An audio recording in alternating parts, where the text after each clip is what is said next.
Life often settles into familiar rhythms, some comforting, others dull. Mornings were always the quietest time in David's home, tucked away in the suburbs of Ashton Hills. He cherished those moments before the rest of the house stirred. The soft hum of the refrigerator, the creak of wooden floorboards underfoot. These were the sounds of peace, a rare opportunity to reflect on how far he and his family had come.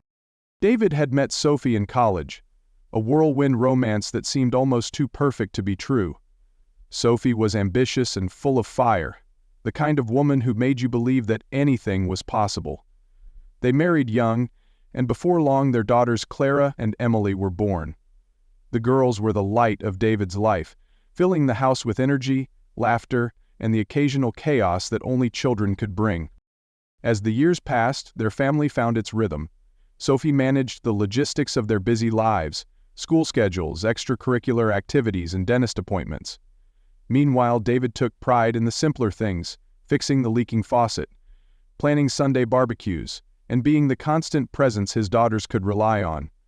Their life wasn't extraordinary, but it was theirs, woven together with small joys and shared responsibilities. Father's Day was one of those rare moments when the spotlight shifted to David. Each year, Sophie and the girls made sure to make him feel special, even if the celebrations were modest. A homemade breakfast, a heartfelt card, and a quiet afternoon together, it was all he ever wanted. He didn't need grand gestures. The love of his family was enough. Yet, despite their seemingly harmonious life, David had begun to notice subtle changes in Sophie. She worked later than usual, her smiles were fewer, and even when she was home, she seemed elsewhere. At the time, David had dismissed it as the natural wear and tear of a busy life. In hindsight, those moments were signposts he had chosen to ignore, guiding him toward a truth he wasn't ready to face. Last year's Father's Day started much like any other. David woke early, careful not to disturb Sophie and the girls, who loved to sleep in on weekends. He enjoyed the quiet morning, savoring a cup of coffee and flipping through a magazine while the sunlight filtered through the curtains. When Sophie eventually woke up, she kissed him on the cheek and wished him a happy Father's Day, before heading to the kitchen to prepare breakfast. They spent the day at a local cafe, one of those quirky places with themed decor, this one dedicated to Doctor Who. It was a charming outing, and for a while David let himself believe that everything was fine. But as the year progressed, Sophie's behavior became harder to ignore. She started working late more frequently, her excuses growing thinner. She began dressing differently, more stylishly, more provocatively, especially on days when she had evening work meetings. The Friday before his birthday, which coincided with Father's Day that year, Sophie left for one of these so-called work events. She was wearing a fitted skirt, stockings, and a pair of heels that David hadn't seen her wear in years. "Is there something special going on tonight?" he asked, trying to keep his tone light. "It's just a dinner with colleagues," Sophie replied breezily. "Do I know anyone who'll be there?" "Probably not. It's mostly people from the marketing team." Her answer seemed rehearsed, and the unease that had been building inside David for months began to boil over. But he didn't press the issue. That night, Sophie came home late. Her hair was tied back in a loose ponytail and she headed straight for the shower without saying much. When she finally climbed into bed, David lay awake, staring at the ceiling, his mind racing with unanswered questions. The next morning, David decided he couldn't ignore his suspicions any longer. While Sophie was out running errands, he searched through her things, looking for anything that might explain her behavior. He found nothing in her purse, nothing in her emails, but then he noticed something odd. In the bathroom, hidden behind a stack of towels, was a second phone. David's heart sank as he unlocked it using the passcode he knew Sophie always used. What he found confirmed his worst fears. Text messages with someone named Adrian, filled with intimate words and plans to meet in secret. David stared at the messages on the screen, his hands trembling as he scrolled through them. The texts were damning. Adrian was clearly more than just a colleague. There were references to late-night rendezvous, compliments on her appearance, and inside jokes that made David feel like an outsider in his own marriage. One message in particular stuck out. "Can't wait to see you again. Same time tomorrow?" It was dated the night before, Friday, the same evening Sophie had claimed to be at a work dinner. David's mind raced. How long had this been going on? Who was this Adrian, and why had Sophie been so brazen, leaving the phone where it could be found? He carefully placed it back behind the towels and stepped out of the bathroom, his chest tight with a mix of anger and hurt. He didn't confront her immediately. Instead, he decided he needed more evidence, something undeniable. Over the next week, David became a man on a mission. He ordered discreet surveillance equipment, a small camera he could hide in their bedroom, a voice recorder for Sophie's car, and software to clone her second phone. He worked late at his office during the evenings, using the time to review his plan, all while pretending everything was normal at home. Sophie, for her part, acted as if nothing was wrong. She laughed with the girls during dinner, kissed David goodnight, and even suggested a family outing the following weekend. It was almost enough to make him doubt what he had seen. Almost. By Friday, the equipment had arrived. That evening, after Sophie went to bed, David installed the camera in a corner of their bedroom where it wouldn't be noticed. The recorder was placed under the driver's seat of her car. The following morning, Sophie left early for work. David stayed home, under the guise of fixing the washing machine, but instead retrieved the footage and recordings from the devices. What he discovered made his blood run cold. The camera in their bedroom had captured Sophie retrieving her second phone from its hiding place. She sat on the edge of the bed, texting with a small smile on her face. The audio from her car revealed a phone call she had made during her drive. "Adrian, I'm on my way. I can't wait to see you," Sophie had said, her tone light and playful. That evening, as the girls played in the living room, David approached Sophie in the kitchen. "Can we talk?" he asked, his voice calm but firm. "Of course," she replied, looking up from the cutting board where she was slicing vegetables. "What's on your mind?" David took a deep breath. "Who is Adrian?"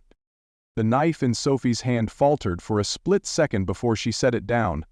She turned to face him, her expression a mix of confusion and guilt. "Darman, where did you hear that name?" "I know everything," David said, his voice steady but icy.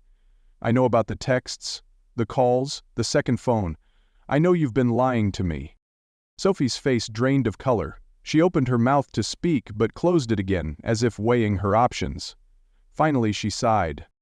"I didn't want you to find out like this," she admitted quietly. So, yes, Sophie said, her voice trembling, "but it's not what you think." David's anger flared. "Not what I think? You're meeting another man behind my back, lying to me and hiding phones. What exactly am I supposed to think?" Sophie's eyes filled with tears. It wasn't supposed to go this far. Adrian was just someone I could talk to. Someone who made me feel different. "Different how?" David demanded. Sophie hesitated, looking down at her hands. "Like I wasn't just a wife or a mother. Like I was still me." David's jaw tightened. "And you couldn't talk to me about that." "I tried," Sophie said, her voice breaking. "But every time I brought up how I was feeling, you just brushed it off or told me I was overthinking. I didn't know how to make you understand." "And Adrian did?" David asked, his tone cutting. Sophie didn't answer. The days that followed were a blur of tension and quiet arguments. David moved into the guest room, unable to share the same bed with Sophie. He began contacting divorce lawyers, knowing that trust, once broken, couldn't be easily repaired. Sophie, however, begged him to reconsider. She promised to cut off all contact with Adrian, to go to counseling, to do whatever it took to save their marriage. Halfway to an hour-long session, Oscar implied that Sophie could become a cryptogram again if Adrian consented. But David's resolve was firm. "You didn't just betray me," he told her one evening. "You betrayed everything we built together. You made me feel like a stranger in my own life." Sophie sobbed, but David couldn't bring himself to comfort her. The damage had been done. A year later, David sat alone in his modest apartment, a cup of coffee cooling on the table beside him. Clara and Emily were visiting for the weekend, their laughter echoing from the other room. He wasn't the same man he had been a year ago. The betrayal had changed him, but in some ways, it had also freed him. As he flipped through a photo album, his phone buzzed with a message. It was Sophie, asking how the girls were doing. "They're great," he replied simply. And as he set the phone down, David realized that, for the first time in a long time, he felt at peace. The first few months after the separation had been the hardest. David struggled to adjust to life without Sophie in the house, and even more so to the idea of seeing his daughters only part-time. He had rented a small 2-bedroom apartment in the heart of the city, far from the suburban neighborhood where they had built their life together. The apartment was clean and functional, but it lacked the warmth of a home, and the skill to make the soup to stop the steam from cooking. He focused on the essentials: work, therapy, and spending as much time as possible with Clara and Emily. His job as a project manager kept him busy during the day, but the evenings were often lonely. Nights were the worst. He found himself scrolling through old photos, trying to pinpoint the exact moment things had started to fall apart. Sophie, meanwhile, had thrown herself into damage control. She signed up for therapy, both individual and couples counseling, despite David's insistence that the marriage was over. "You don't have to forgive me now," she had said during one of their sessions, "but I want to prove to you that I can change." David had agreed to attend a few sessions, mainly for the sake of their daughters, but his mind was already made up. The betrayal ran too deep, and every interaction with Sophie felt like reopening a wound. Their divorce was finalized 6 months after David discovered the truth. The settlement was straightforward. Neither of them wanted a prolonged legal battle. Sophie stayed in the house with the girls, and David made sure they would never want for anything. A year after the divorce, David had established a new routine.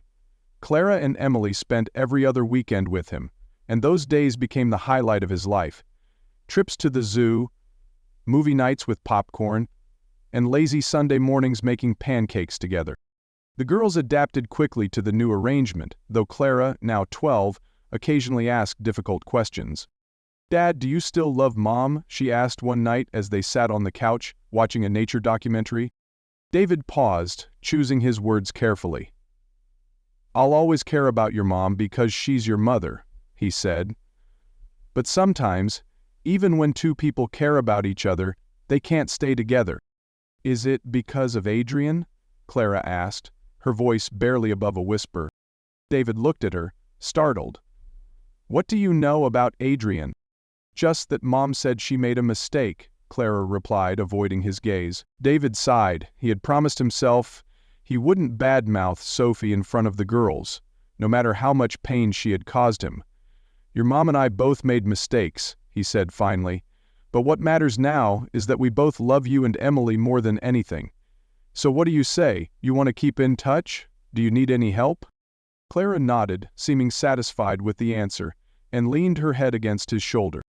On a quiet Sunday evening, after dropping the girls off at Sophie's house, David found himself back in his apartment. The silence that greeted him was familiar but no longer suffocating. He sat on the couch with a glass of wine, scrolling through his emails when a notification popped up. A message from Sophie. It read, "I've been thinking about everything lately. I know I've said this before, but I'm truly sorry for the pain I caused you. I see now how much I took for granted. I just hope one day you'll be able to forgive me." David stared at the message for a long time, unsure how to respond. Forgiveness had been a recurring theme in his therapy sessions, but he wasn't sure if he was ready to grant it. Finally, he typed a reply. "I appreciate the message. I'm glad you're reflecting, and I hope you're finding peace in your own way. My focus now is on the girls and moving forward." He hit send and leaned back, feeling a sense of closure he hadn't realized he needed. Months turned into years, and life continued to move forward. David eventually started dating again, cautiously at first. His daughters were his priority, and he made sure they were comfortable with anyone he brought into their lives. One sunny afternoon, while walking through the park with Clara and Emily, David spotted Sophie sitting on a bench nearby. She was reading a book, a soft smile on her face. "Dad, can we go say hi to Mom?" Emily asked, tugging at his hand. "Of course," David said, his voice calm. They walked over and Sophie looked up, surprised but pleased to see them. "Hi, girls," she said warmly, pulling them into a hug. David stood back, watching the interaction. For the first time, he felt no anger or bitterness, only a quiet sense of acceptance. As the girls chatted excitedly about their weekend, Sophie glanced at David. "You look well," she said. "Thanks," he replied. "So do you." And in that moment, under the warm sun with their daughters laughing between them, David realized that while their marriage had ended, the life they had built together would always be a part of who they were. David left the park that day with a renewed sense of clarity. Sophie had been part of his life for so long, and though the pain she caused still lingered in places, it no longer defined him. He realized that the time he spent resenting her actions was time he could never get back, time better spent building his own happiness and creating a future for himself and his daughters. The following weekend, Clara and Emily were at David's apartment. He had promised to help Clara with a school project about local history, and Emily was eager to bake cookies for her class. As the smell of chocolate filled the kitchen, Emily stood on a stool next to her dad, carefully placing dollops of dough on the baking tray. "Dad, can we bring some of these to Mom?" Emily asked. David hesitated for a moment. The thought of dropping by Sophie's house unexpectedly still felt strange, but he didn't want to let his feelings interfere with the girls' happiness. "Of course," he said with a smile. Later that evening, they packed a small container of cookies and drove to Sophie's house. Clara carried the cookies to the door while David and Emily followed behind. When Sophie opened the door, her face lit up with surprise. "What's this?" "Cookies," Emily exclaimed, handing her the container. Sophie looked at David, her expression soft. "Thank you," she said, her voice full of gratitude. "It was Emily's idea," David said simply. The girls darted inside, excited to show Sophie their weekend crafts. David lingered on the porch, unsure whether to follow. Sophie noticed his hesitation. Dumore picks her way through the garden, which looks beautiful to him today. "You can come in, you know," she said with a small smile. "I don't want to intrude," David replied. "You're not," Sophie said, stepping aside to let him in. David followed her into the living room, where the girls were already spreading their projects out on the coffee table. For a brief moment, it felt like old times, a glimpse of the family they used to be. Sophie offered him a cup of coffee, and they sat together at the kitchen counter while the girls played. "How have you been?" Sophie asked.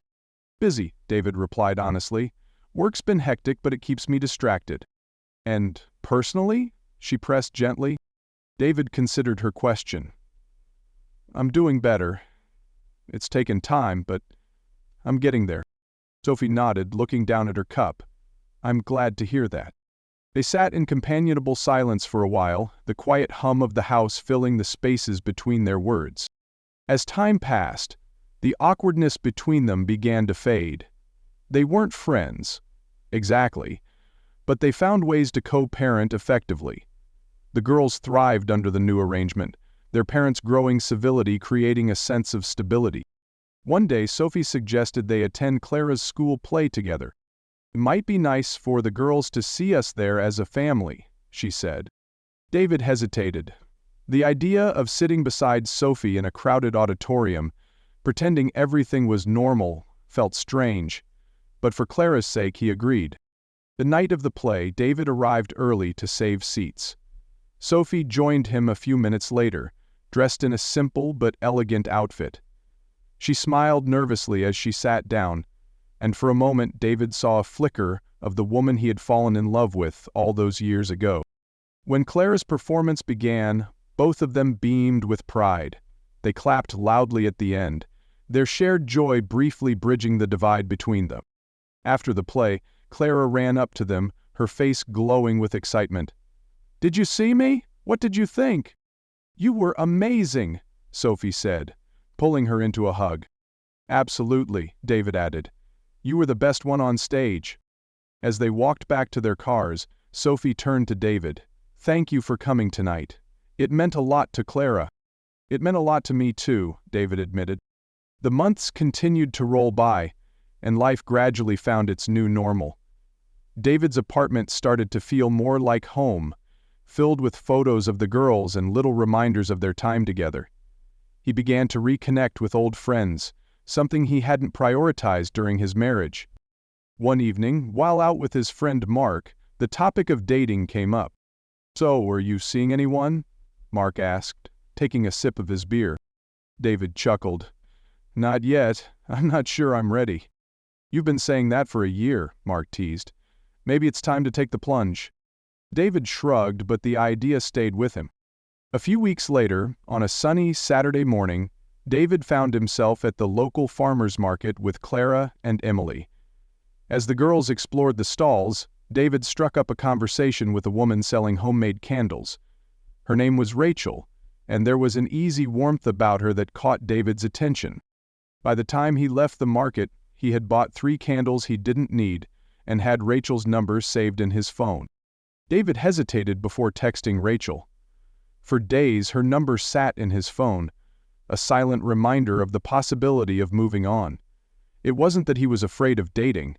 It was the uncertainty of opening his life to someone new, especially when Clara and Emily were his main focus.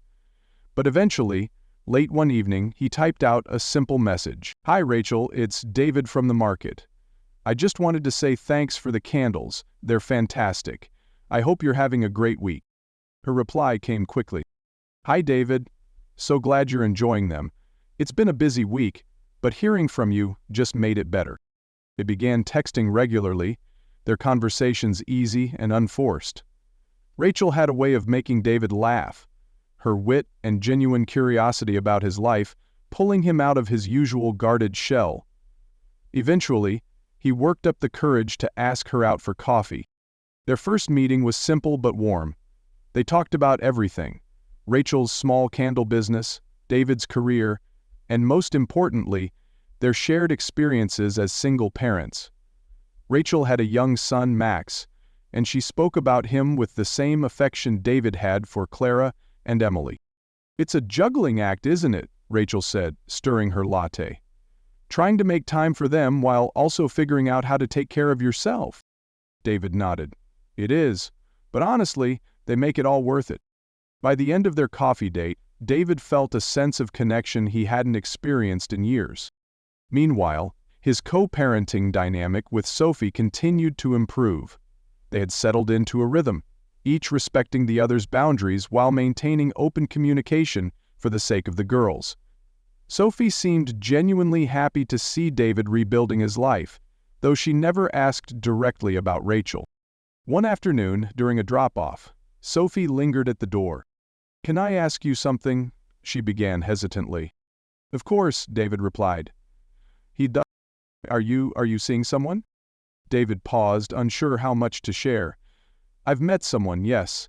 Her name's Rachel." Sophie nodded slowly, a faint smile tugging at the corners of her lips. "That's good. You deserve to be happy." "Thank you," David said, genuinely touched. Sophie hesitated for a moment longer, then added, "For what it's worth, I think you're doing a great job with the girls. They adore you." It was a small gesture, but it meant a lot. As the weeks turned into months, David and Rachel's relationship deepened. They took things slowly, mindful of the children involved. Rachel met Clara and Emily during a casual park outing, and her son Max quickly bonded with the girls. The 4 of them ran ahead, laughing and playing, while David and Rachel strolled behind. "They seem to like each other," Rachel observed, watching Max chase Clara around a tree. David smiled. "Looks like it." Not long after, Sophie invited David over for dinner. It wasn't an unusual occurrence. They often shared meals during special occasions for the girls' sake. This time, though, Sophie had something specific in mind. As they sat down at the table, Sophie cleared her throat. "I wanted to talk to you about something," she began, looking between David and the girls. Clara and Emily exchanged curious glances. "I've been offered a promotion," Sophie continued. "It's a big opportunity, but it involves moving to a new city." David's heart sank. "How far?" "About 2 hours," Sophie replied. "I wanted to discuss it with you before making any decisions." The thought of seeing Clara and Emily less often was gut-wrenching, but David knew he couldn't stand in the way of Sophie's career. "We'll need to figure out how to make it work," he said after a moment. "I don't want the girls to feel like they're losing either of us." Sophie nodded. "I agree. Maybe we can alternate weekends, and I'll make sure they spend holidays with you." The conversation was difficult but productive. By the end of the evening, they had a tentative plan that ensured Clara and Emily would still feel connected to both parents. The move came quickly. On Sophie's last weekend in Ashton Hills, David helped pack up the house. The girls were emotional, clinging to both parents as they said their goodbyes to the only home they had ever known. "I'll miss you, Dad," Emily said, tears streaming down her face. "You'll see me all the time, sweetheart," David assured her, hugging her tightly. After the move, David threw himself into creating a space where the girls would feel at home during their visits. He painted their room in their favorite colors, hung up fairy lights, and framed their artwork on the walls. When Clara and Emily arrived for their first weekend visit, their eyes lit up with excitement. "This is amazing, Dad," Clara exclaimed. David felt a surge of pride. Despite the challenges, they were making it work. As time went on, David's life continued to evolve. His relationship with Rachel grew stronger, and they began discussing the possibility of blending their families. Max adored David, often asking him for help with homework or to play catch in the yard. One evening, as they sat together on the couch, Rachel turned to David. "Do you think we're ready for the next step?" she asked. David considered her question. "I think we are," he said, a smile spreading across his face. The idea of blending their families weighed heavily on David's mind. It wasn't a decision to take lightly, especially given everything Clara and Emily had already been through. But as the weeks went by, the idea felt less like a risk and more like a natural next step. Rachel's kindness, her easy way with the girls, and her shared understanding of single parenthood made him feel like they could make it work. One Sunday afternoon, while Clara and Emily were visiting, David decided it was time to talk to them about Rachel. They were sprawled on the couch, watching a movie, when he muted the television and sat down beside them. "Hey girls," he began, his voice soft but steady. "Can we talk for a minute?" Clara, always the more perceptive of the two, gave him a curious look. "What's up, Dad?" "I wanted to ask how you feel about Rachel," David said. "You've spent some time with her now, and I want to make sure you're comfortable." "She's really nice," Emily said immediately, "and Max is fun to play with." Clara nodded slowly. "Yeah, she's cool. I mean, she's not trying to replace Mom or anything, right?" "Of course not," David assured her. "No one could ever replace your mom. But Rachel and I, we care about each other, and we've been talking about maybe spending more time together. That would mean Max too." Clara considered this for a moment. "Does that mean she'd live here?" "Eventually, yes," David admitted, "but only if you're okay with it." Emily grinned. "Does that mean Max gets to stay here too? That would be so fun." Clara was quieter, her brows furrowed in thought. Finally, she looked up at her dad. "As long as you're happy, I'm okay with it." David felt a wave of relief wash over him. He hugged both girls tightly. "You two are the most important people in my life," he said. "I'll always make sure you're happy and safe. That's my promise." Later that evening, David called Rachel to share the news. "They're on board," he said, unable to hide the excitement in his voice. Rachel sighed with relief. "I'm so glad. I know how important this is to you, and I promise I'll do everything I can to make it a smooth transition for all of us." They began making plans for Rachel and Max to gradually spend more time at David's apartment, ensuring the children would adjust at their own pace. Meanwhile, Sophie's new life in the city was also taking shape. Though the move had been difficult at first, she had embraced her promotion and built a support network of colleagues and friends. She remained committed to her role as a mother, frequently driving the 2 hours to attend Clara's school events or Emily's dance recitals. But after spending some more time with Clara and her 7 children, one weekend, during a drop-off, Sophie pulled David aside. "I just wanted to say thank you," she said. "For what?" "For being so supportive of the girls through all of this," Sophie replied. "I know it hasn't been easy, but you've handled it with so much grace." David nodded. "We both love them, that's what matters." Sophie smiled, her expression sincere. "I hope Rachel knows how lucky she is to have you." David didn't respond immediately, but her words stayed with him long after she left. As the months passed, Rachel and Max officially moved in with David. The adjustment wasn't without its challenges. There were moments of tension, sibling squabbles, and the occasional clash of parenting styles. But overall, the transition was smoother than David had anticipated. One evening, after dinner, the newly blended family sat around the kitchen table playing a board game. Laughter filled the room as Max and Emily teamed up to beat Clara and David. "This is the best," Max declared, his face lighting up with joy. David looked around the table, his heart swelling with gratitude.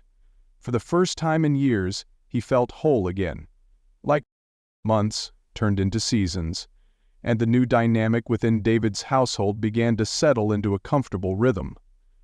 Clara and Emily quickly adapted to having Rachel and Max around. At first, there were minor hiccups. Clara occasionally wanted more space, and Emily sometimes felt torn about sharing attention, but those moments were fleeting. Rachel's warmth and understanding helped smooth over any tensions, and Max's easygoing nature made him a natural fit in their little family. One summer evening, as the kids played in the backyard, Rachel and David sat on the porch, sipping iced tea. The orange and pink hues of the sunset stretched across the sky, painting the world in soft colors. "I never thought I'd find this again," David admitted, his voice low. Rachel tilted her head, studying him. "Find what?" "This feeling," he said, gesturing to the backyard. "A sense of home. For a while I thought I'd lost it for good." Rachel reached over, taking his hand in hers. "You didn't lose it. You just needed time to rebuild it." Despite the progress they'd made, David's relationship with Sophie continued to hover in the background. Though their co-parenting arrangement was amicable, there was still an unspoken tension whenever they interacted. It wasn't anger. It was the weight of everything unsaid, the lingering hurt that neither of them had fully addressed. On rainy Saturday, as David dropped the girls off at Sophie's apartment, she invited him in for a cup of coffee. Surprised, he hesitated, but eventually agreed. The apartment was cozy, filled with pictures of Clara and Emily on the walls. Sophie poured 2 mugs of coffee and sat down across from David at the small kitchen table. "I've been meaning to talk to you," she began, her tone cautious. David raised an eyebrow. "About what?" "About us," she said, stirring her coffee absent-mindedly. "I know we've both moved on, but I still think about how things ended. I've wanted to apologize again. For everything." David sighed, leaning back in his chair. "Sophie, we've already been through this. I've forgiven you. That doesn't mean it didn't hurt, but holding on to it isn't helping anyone." "I know," Sophie said quickly. "It's just, seeing how happy you are now, it makes me realize how much I took for granted back then." David didn't respond right away.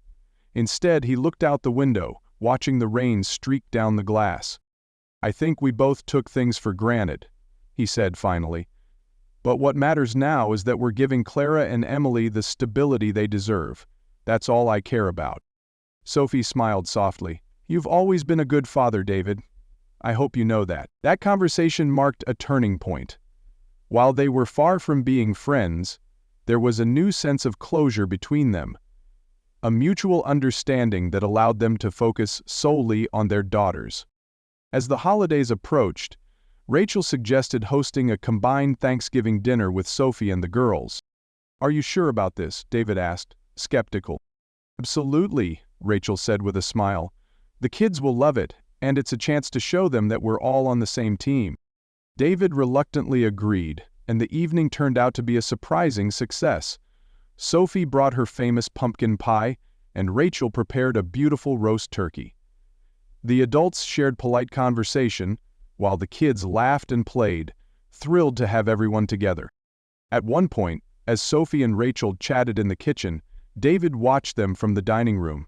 It was surreal, seeing his past and present collide so seamlessly, but instead of discomfort, he felt a quiet sense of gratitude.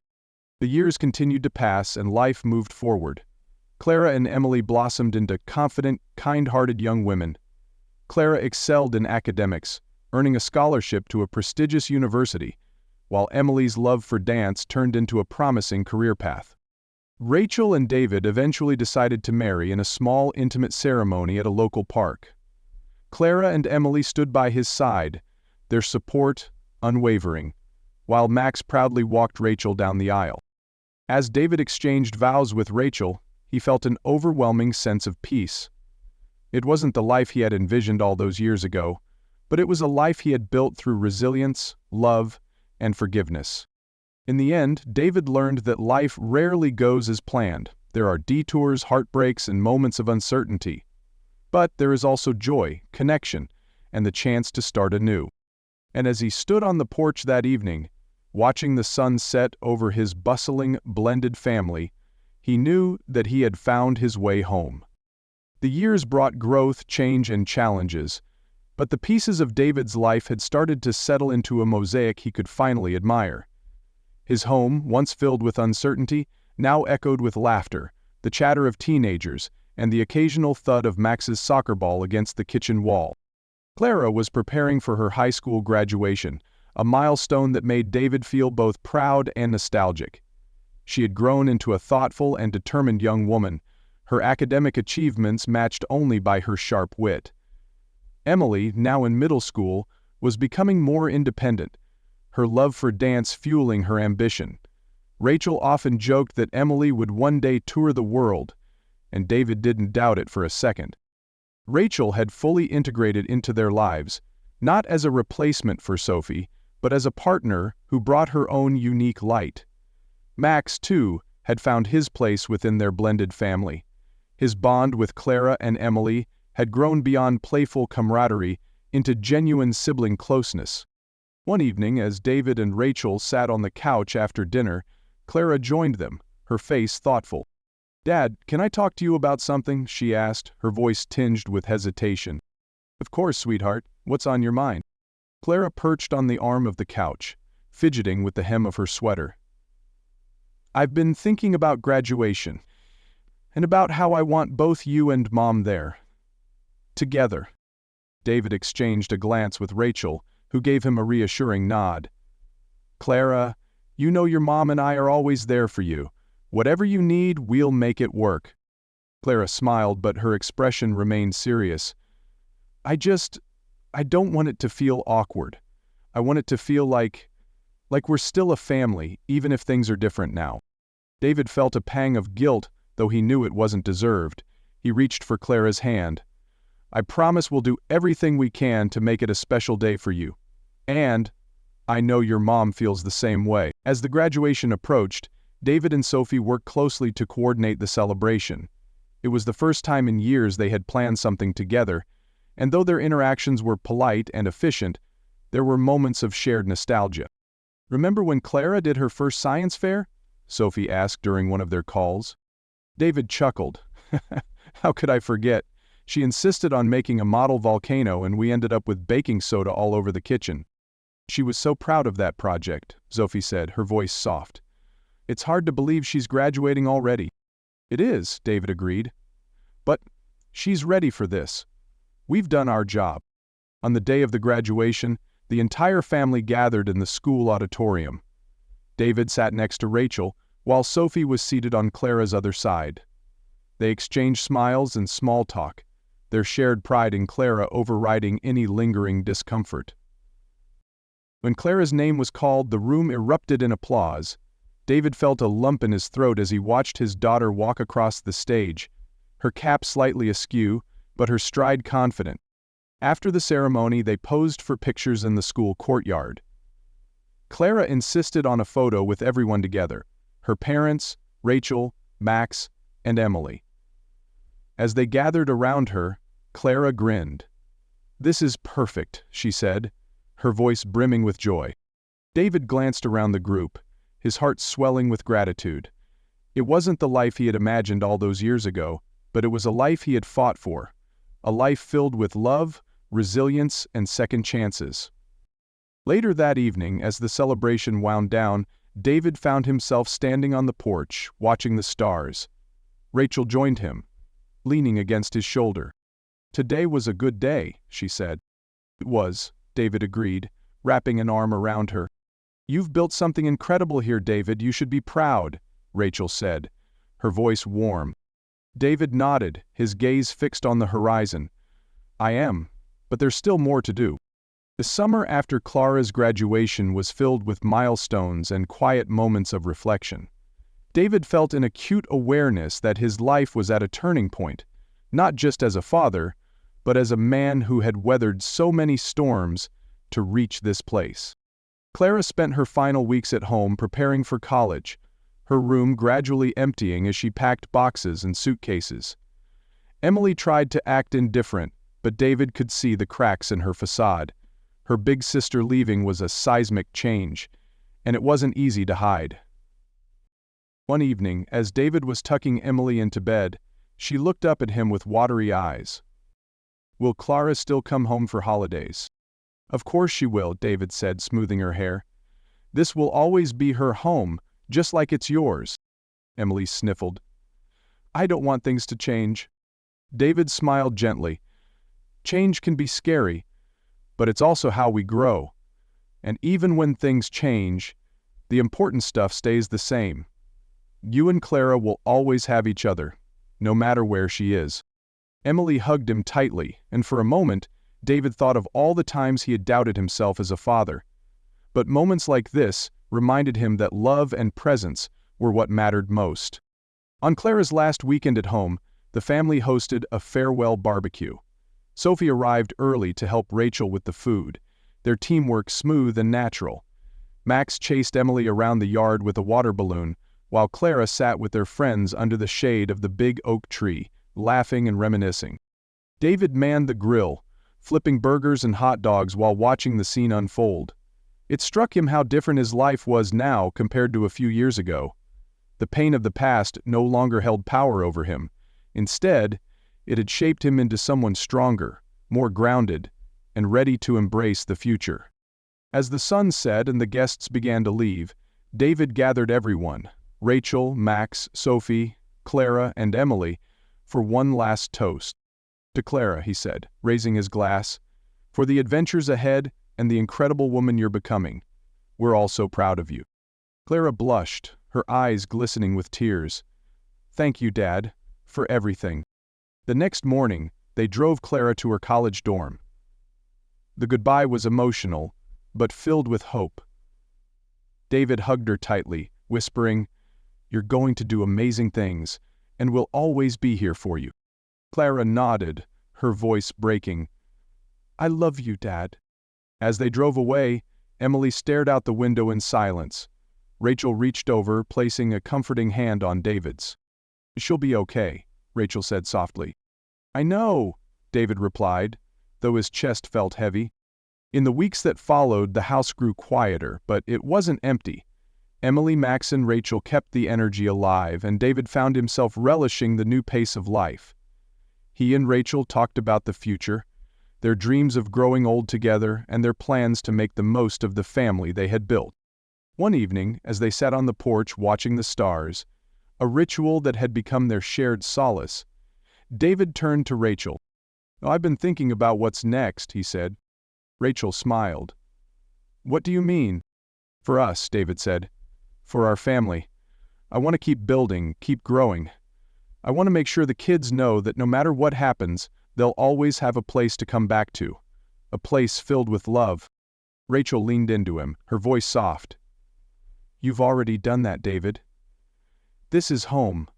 For all of us." As the night deepened, David felt a quiet sense of fulfillment. Life wasn't perfect, it never would be, but it was good, it was full, and for the first time in a long while, he felt ready to embrace whatever came next. The future was uncertain, but David knew one thing for sure. He had found his way, and the journey had been worth it. And as the stars sparkled above, he held Rachel close, the sounds of laughter and life drifting from the house behind them, a reminder of everything he had gained through resilience, forgiveness, and love.